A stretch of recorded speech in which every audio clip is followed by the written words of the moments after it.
Men, and I use the term loosely. Hey, welcome back for part 2. Final assembly. We'll throw it on the lathe, we'll spin it up, and we'll see if it sparks. The end is in sight. Thanks for coming back. We'll see you in a little bit. In preparation for making the bushing, I've taken some measurements just to know where I'm going with it. The bushing needs to be 1 3/4 inches long. The outside diameter of the shaft, which, as you may recall, I cleaned up on the lathe, is pretty consistently top, middle, and bottom 0.462 inches in diameter. So the inside diameter of the bushing is probably going to need to be in the neighborhood of 0.463 or 464. That's what I'll be shooting for. Then we have the housing. The inside diameter of the housing is inconsistent. Top, middle, and bottom, 0.562, 0.568, 0.563. The surface is rough in there. The bushing that was in there should have protected the surface from damage. So I can only assume that Harley, or actually Fairbanks Morse, was not too particular about machining the inside. That could cause problems, the inconsistent diameter. I happen to have a 9/16 inch reamer, and 9/16 is nominally 0.562. And it just barely, I could kind of start it in there. But anyway, what I'm going to do is I'm going to run the reamer down the housing to smooth up that inside bore, and we'll see where it ends up. So I'm going to go do that now out on the lathe, and I'm going to recheck the inside diameter of the housing. The bushing arrived in kit form, so this is the piece of bronze we'll be working with. Alright, I got the base of the mag zeroed out and chucked up in the 4-jaw. I use the 4-jaw because I know the 3-jaw's got at least probably 3 thousandths run out on it, and I wanted the reamer to be concentric with the base that goes into the cam cover. Anyway, I got it dialed into less than 1,000, so it's better than a 3-jaw.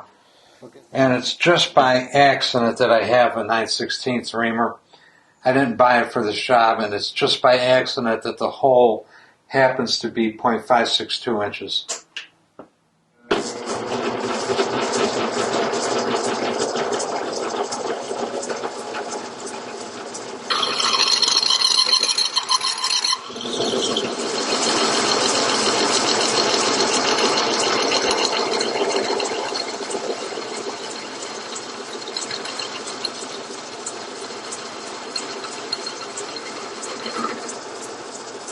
Anyway, that takes care of that. Alright, I did some work off camera, and I'll confess. Ran the reamer down through there, and as you might expect, because the reamer was just 9/16, just a scotch over 562, the top and the bottom ended up coming up 0.564, which is about what you'd expect. Actually, I expected 0.563, but 564 I could live with. The middle, where it was bigger in the first place, it was still bigger because it was a large diameter than the reamer was. All right, so I started taking a real close look at the measurements inside this thing. I was going from top to bottom and 90 degrees from each other. And this thing was neither straight nor round. And, the concern being if I jam a bushing in there, it's going to squeeze in the ends and bulge in the middle and be oval and a binding and just problems. So, I experimented, and I was able to chuck this end up in the 4-jaw. Not easily and a little bit sketchy. As it turns out, these 2 ears sticking out right here are just a little bigger in diameter than the base circle. So if you scrunch the jaws down on the forejaw, you risk breaking these holes out where the bolts go through. The forejaw would not fit in between because this impinged on one of the jaws. I couldn't get that to be in between the jaws.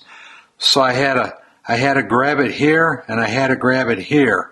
Well, of course, if you tighten down over here, you run the risk of collapsing the holes. Not a good scenario. Sorry, this is sketchy. I'm really glad this is my junk Magneto and not a customer Magneto. I'd hate to, have to do this to a customer Mag and fuck it up. That'd be, it'd be bad. But anyway, got it zeroed out. Actually, almost exactly dead nuts on. Certainly within a couple of 10,000ths. I went through this thing with my, with one of my boring bar. The longest boring bar I got is probably about 2 inches, maybe 2.5. So I just barely made it through here. I ended up taking about another 5/1000ths of an inch of metal out of here. And right now, when I check it, I end up with 0.575 all the way up, all the way down, and in both directions. So it's round and it's straight. Very good. I also got, and I'm going to try to show you this, we'll see if it works. I also got excellent surface finish on the inside of this thing. Okay, I kind of got halfway decent focus on there. I got an excellent surface finish up and down through the inside here. And I think I mentioned earlier that the bore was really rough, like Fairbanks Morse did not do a very good job in there. But the surface in there right now actually looks like it was honed. It's that smooth. So this is ready to go. The new bushing. We'll take it out to the lathe. I'm going to bash a hole down through the middle of it. Get the hole out to the desired diameter. I'm trying to shoot for 0.464 or thereabouts. And then we'll take the outside down to size. Anyway, out to the lathe. We'll get this done.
Okay, that pass barely took off 1,000th.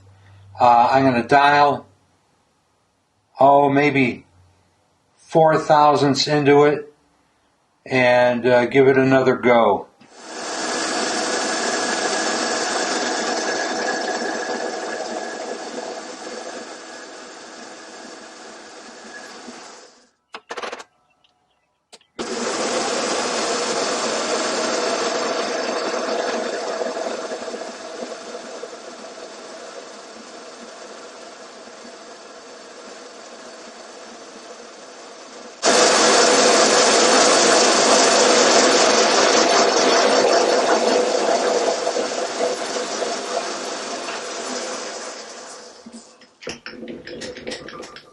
Ooh, that's almost perfect. Great. I expect when I press this in to the base, it's going to shrink it a little bit. That's okay. I think I've got a dingle ball hone just about the right size for this, so I can always hone it a little bit if it shrinks up too much on me. Alright, I got an outside diameter here of about 0.660. I need to get down to about 0.576, so I got to take off, what's that, about 85 thou. So, let's do it.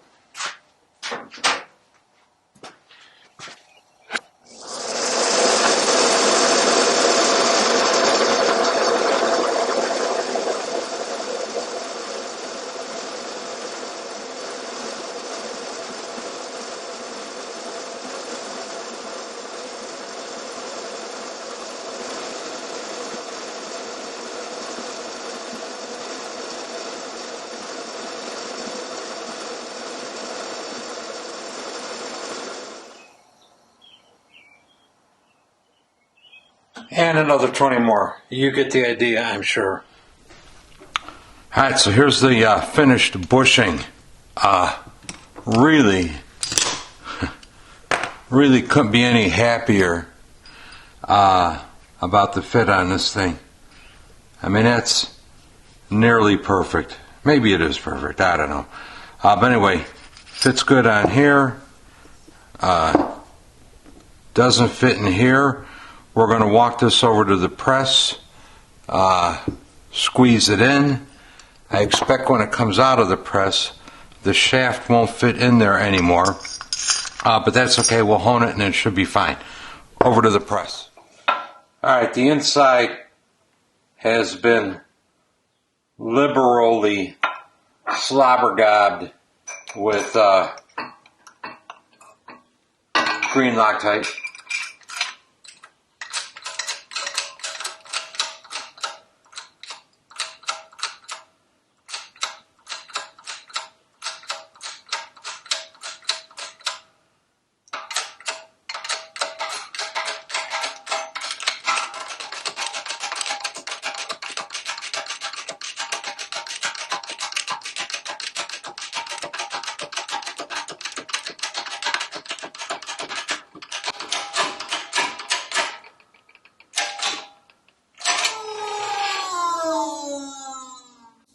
Alright, that's in there.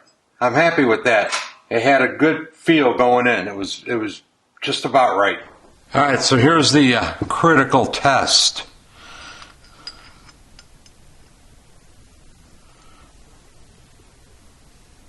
It goes in. It has a little bit of drag on it right now, which is what I expected. Actually, what I expected was that it wasn't going to go in at all because the bushing shrinks when you press it in. But this is well within the acceptable range of shrinkage, and we're going to hit it with a dingle ball hone, and it should be just fine. Very happy with this. This worked out good. All right, time to put this thing together pretty much. Got new bearing, sealed on both sides. No need to grease it.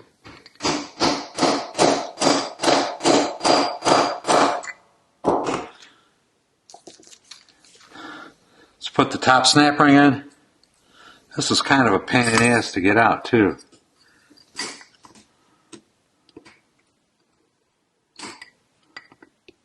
Alright, much easier to get in than to get out.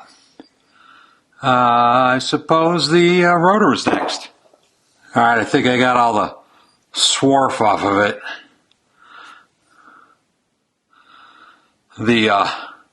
Obviously the diameter has been reduced by the tack drive gear chewing this all off. And if you were worried about turning this down and, reducing the strength of the shaft, I mean, conceivably I could have turned it all the way down to this diameter and it would have been fine.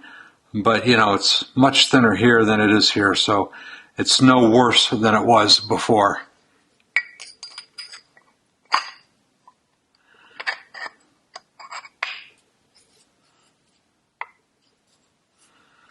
And I'm going to give this just a little tap. I got it started. I'm going to walk over to the hydraulic press and press this the rest of the way. Okay, shaft is pressed in. You know, and I can't emphasize how important it is to be really, really careful. You know, these aluminum mag housings are not particularly beefy. And, you know, you could press the shaft right through the bottom of this thing without really breaking a sweat on it. Be careful if you're pressing them in or out. All right, top bearing support. I'm going to use the old bearing in the new bearing support, so I need to knock this one out. These 3 holes line up with the top outer edge of the bearing. So you could tap them out through the top of the bearing support. And once again, this part is fragile. Don't get carried away or you'll break it. And that's all there is to it. This is the top bearing seal. We're going to replace that, so it's going in the garbage. All right, here's the snap ring for the bottom of the bottom bearing.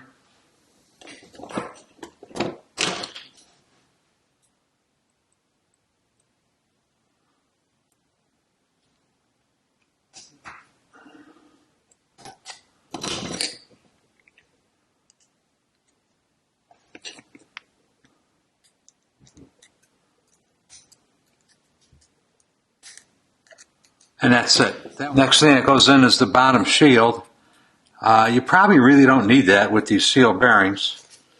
All right, next thing we're going to put on is the bottom seal, and I'm just putting a little grease to lube the seal.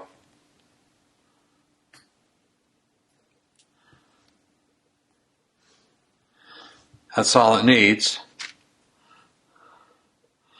Then we got the bottom shield we're going to put on. And that fits nice. I'm probably going to peen that around the edges. All right, the bottom shield is just sitting in there. I'm going to use the socket to push it down. And then I'm going to put a little dimple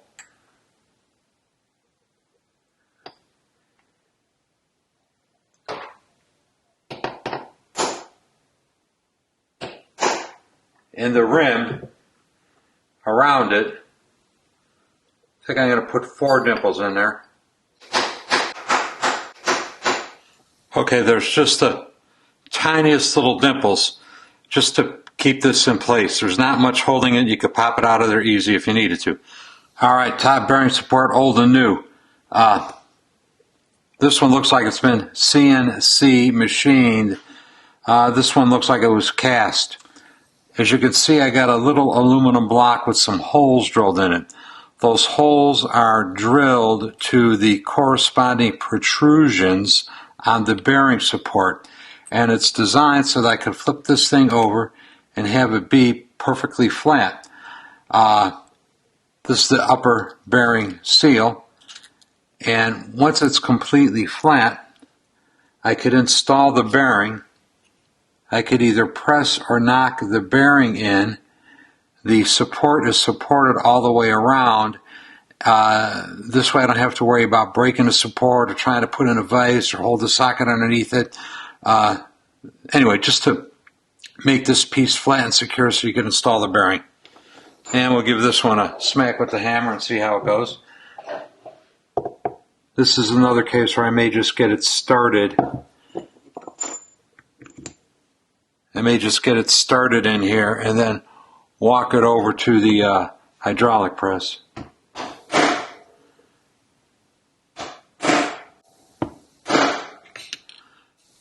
Yeah, we'll go finish it off in the press just to make sure it goes in smoothly and evenly all the way around. All right, top bearing support, bearing bottom seal. That fits nicely. We're going to do the same drill. I'm going to just peen it a little bit.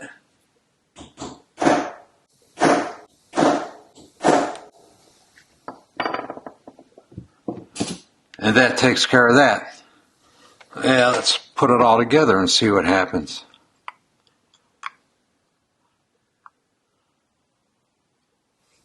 And that looks pretty good. Let's see if I could spin it. Oh, nice. Very nice. Perfect. One difference between this bearing support and the old one is this one has counterbores for socket cap screws, and the other one was countersunk. So I got to round up some number 8 socket cap screws for this thing.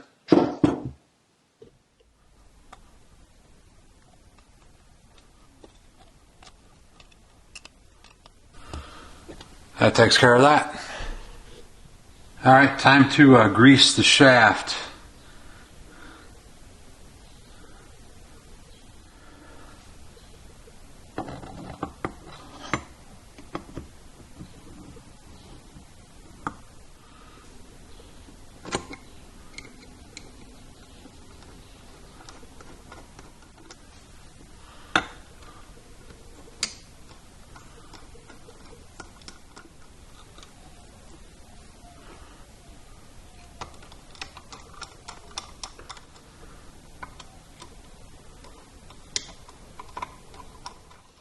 We're going to put the gear on in a minute, but first I'm going to plug the hole where the key used to go.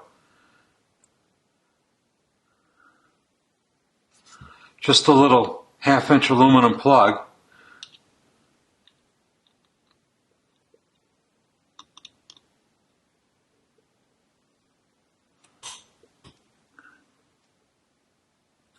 And it's held in with a set screw.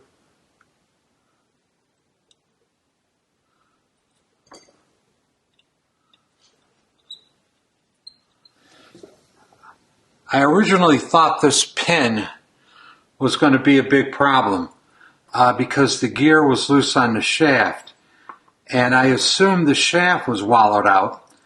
What actually was wallowed out was the center of the pin. So this hole on the gear and the hole in the shaft actually measure out to be the same size. So I should be able to drive a standard pin in there and everything should be good.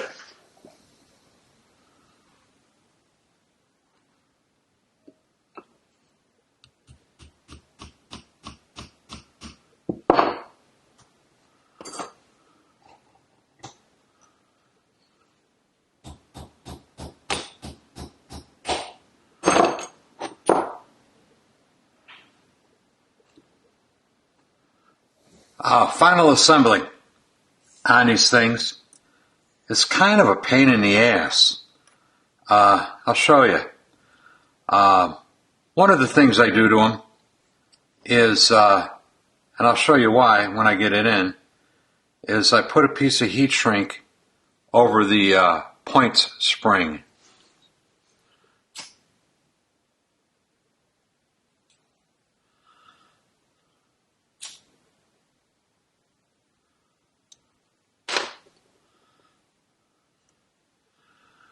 And these are use points. These points are very expensive for what they are, 30-something bucks. So I use them until they don't work at all anymore. This is called Flex Stone. It's available in different grits, and I forget what grit this is. If you search for Flex File on Amazon, you'll find it. It's mostly used now, I guess, by people in the pinball gaming industry because those old machines are full of points and contacts, and that's what they use on them. Back when I used to work on airplanes, this is what we used on airplane magnetos. And actually, I honestly don't remember whether or not it was approved. But anyway, it's a little flexible grit-covered strip. And you just do that to clean the points up. And I'm going to blow the crud out of there. By crud, I mean the little fine dust I'm sure that came off of this thing.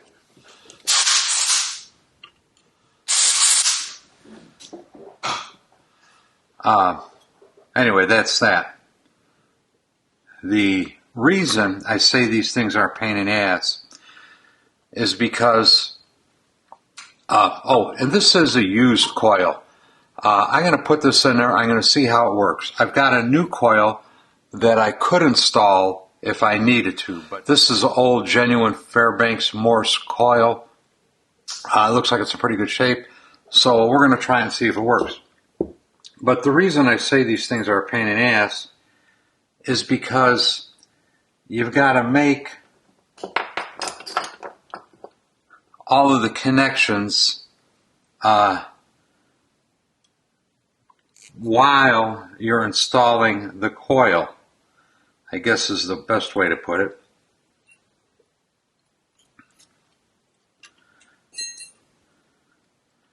And I'm hooking this one up a little differently than I probably normally would, and I'll tell you why in a minute too, you'll see.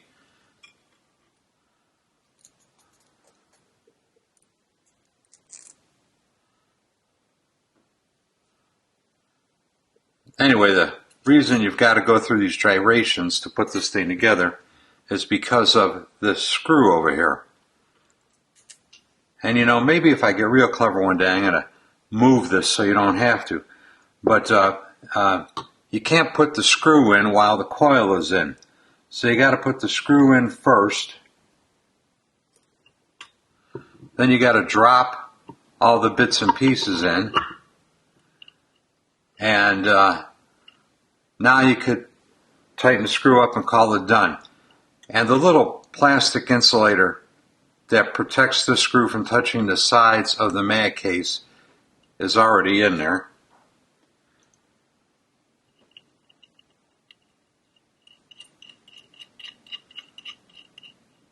And we'll just leave that loose for the time being.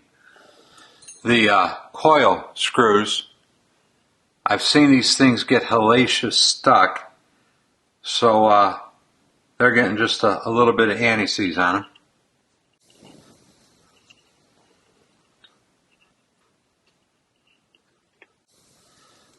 But anyway, you can see the screw won't come out while the coil's in the way, so the screw's got to go in first and then the coil.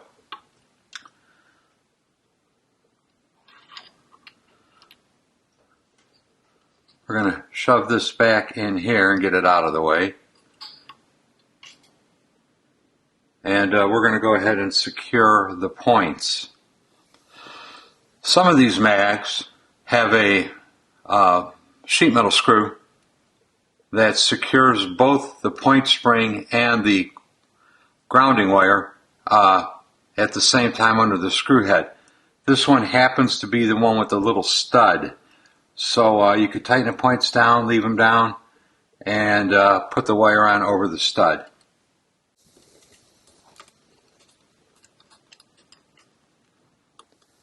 The black heat shrink on the point spring, that's on there because the point spring is a 1/16 of an inch from this screw right here. And I don't want to, I'm trying to protect the point spring from grounding out on this screw because that'll kill the engine, of course. Depending, of course, on how you route this wire could get awfully close to the point spring too. I like to keep it tucked down in this groove here as much as possible.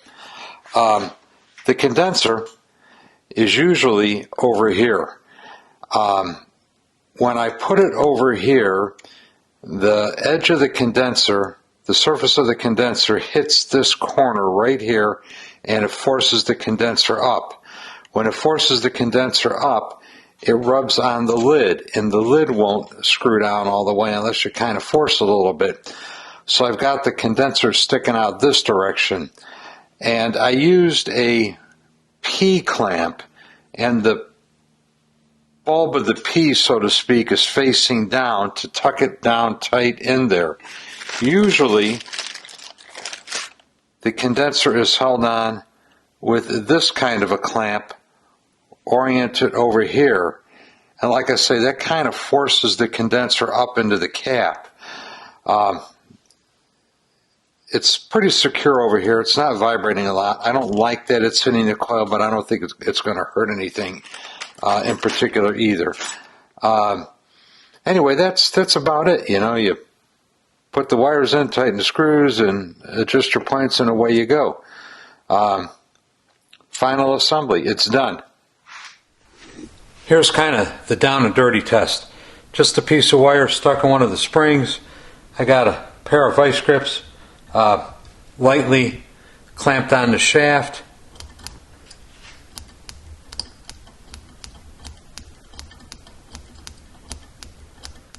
Alright, I'm out in the dirty shop. I got my Magneto test fixtures set up. One camera watching the tack, the other camera watching the spark. So we got my chamber pressurized to 50 psi. Let's fire it up and see what happens.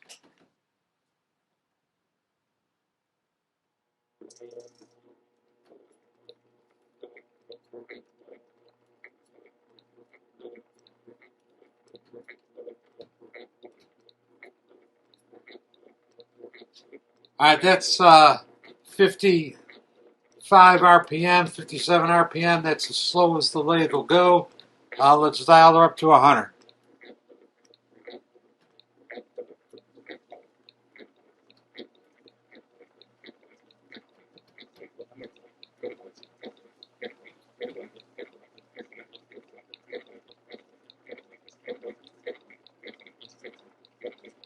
Alright, that's as close as I can get. No spark yet. Let's go 150.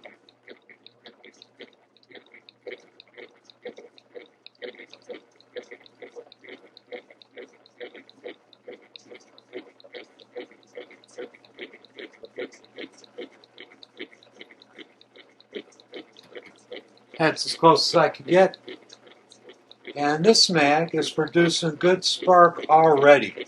I'm going to try to find the footage of the original test I did like a year ago, and we'll compare them. But this is a damn good mag, and that's a nice fat blue spark there.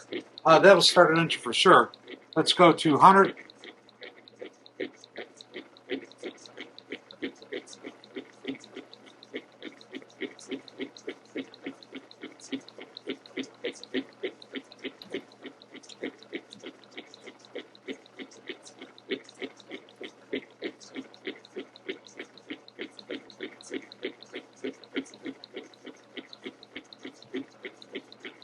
All right, that's pretty close. Yeah, that's good. There's nothing wrong with that. And the mag is not making that banging noise it was making before. Problem fixed. 250.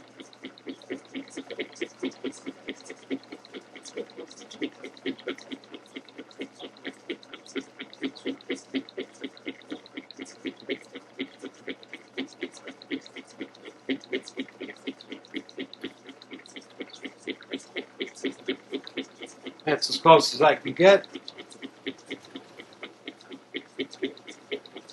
And that is wonderful. Very good spark.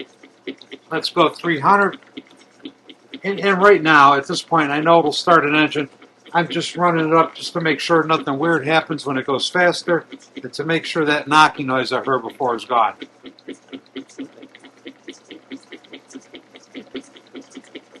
Alright, I had to adjust the lighting. The camera wasn't happy. I think it's happy now. So 300 is good. And let's just go to 400. Let's go to 500.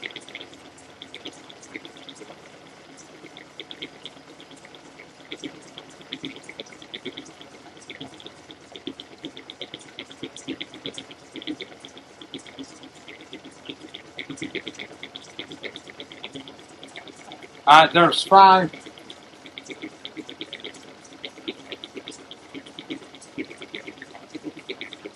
I'm looking at the points right now, and there is just an occasional small spark across the points. So that tells me the condenser is working just fine. This Magneto is throwing a firestorm. Now let's just see how fast it'll go.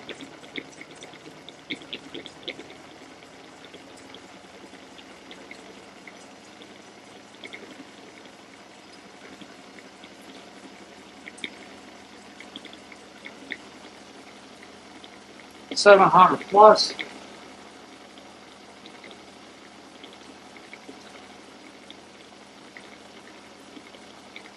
Good to go. This repair job was a giant pain in the balls. But you know, these mags are worth $1,000. In good shape and putting a good spark out. So well worth the time, I think.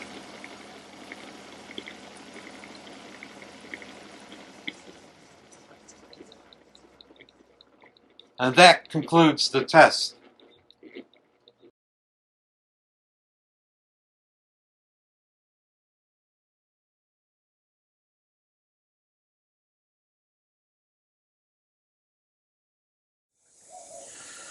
Okay, here's the last one on the agenda for today.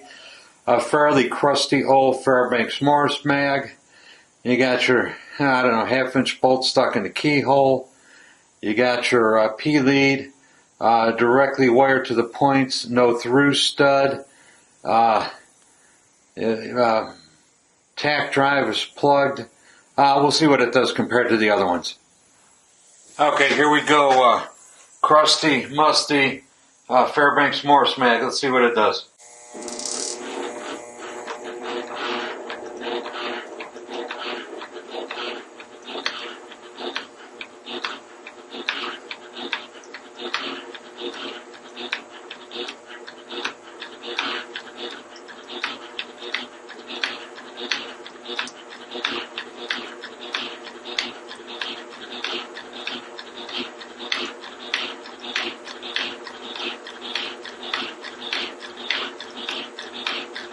Alright, pretty close to 100. Let's see what we got.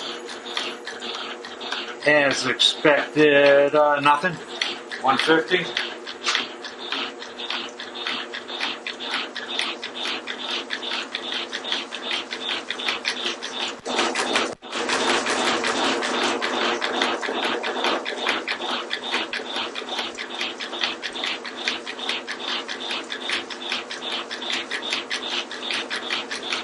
Alright, 150, what do we got? Nothing.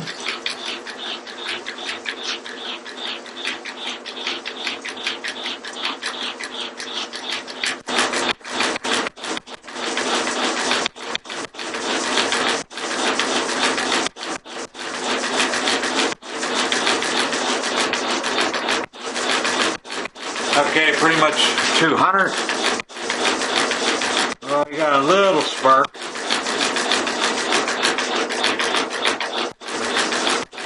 Alright, this one's pretty much junk.